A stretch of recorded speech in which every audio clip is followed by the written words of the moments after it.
What if I told you the Canadian government created an account that lets you invest your money and keep every single dollar of profit completely tax-free? No catch, no fine print, no giving CRA a cut. It's called the Tax-Free Savings Account, or TFSA, and millions of Canadians either don't have one or have one and have no idea how powerful it actually is. By the end of this video, you'll understand exactly what a TFSA is, how it works, and why opening one might be the single best financial move you make this year. Let's get into it. The TFSA was introduced by the Canadian government back in 2009, and the concept is simple. You put money into a TFSA, that money grows, and when you take it out, you pay zero tax on the growth.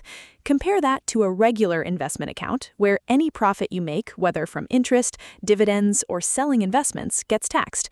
With a TFSA, that tax simply doesn't exist. Now, a common misconception is that a TFSA is just a savings account at your bank that earns a little interest. And yes, you can use it that way, but a TFSA is actually a container. You can hold cash, GICs, stocks, ETFs, mutual funds, and bonds inside it. The account type isn't the investment, it's the tax shelter around your investments. Here's where it gets really important: contribution limits. Every Canadian who is 18 or older and a tax resident accumulates what's called contribution room every year. In 2025, that amount was $7,000.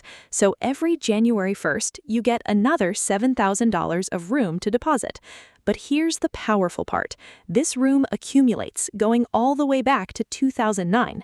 If you've never opened a TFSA before, you could have up to $95,000 of total contribution room available right now, depending on your age. And there's another rule that most people don't know. When you withdraw money from your TFSA, you get that room back the following January 1st.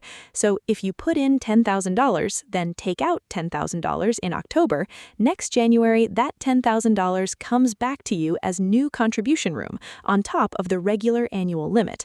One warning though. Over-contributing triggers a 1% per month penalty from CRA on the excess amount, so always know your room before you deposit. You can check your exact limit by logging into your MyCRA account online. So now that you know what a TFSA is, what should you put inside it? If you're a complete beginner, the simplest and most proven strategy is to invest in low-cost index ETFs, funds that track the entire Canadian or global stock market. Two popular options for Canadians are XEQT and VEQT. Both are diversified, low-fee ETFs available on the Toronto Stock Exchange. You buy them the same way you'd buy a stock, through any brokerage. For a no-fee, beginner-friendly brokerage, most Canadians starting out use Wealthsimple Trade.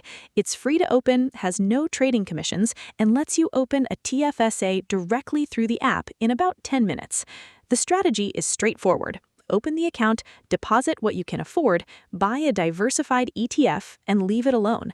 Let compounding do the work over time.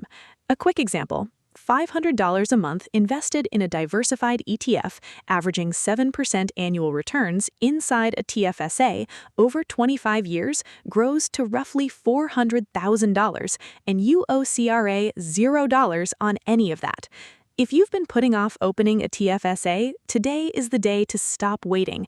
Every year you delay is contribution room and compound growth you can never get back. Here's your action plan. Step 1, log in to MyCRA and check your exact contribution room. Step 2, open a Wealthsimple account if you don't already have one. Step 3, deposit whatever you can and pick a simple ETF like XEQT or VEQT to start. That's it. 3 steps. You don't need to be a finance expert. You just need to start. If this video helped you, hit subscribe. We break down Canadian personal finance in plain English every week, so you can keep more of the money you work hard for. See you in the next one.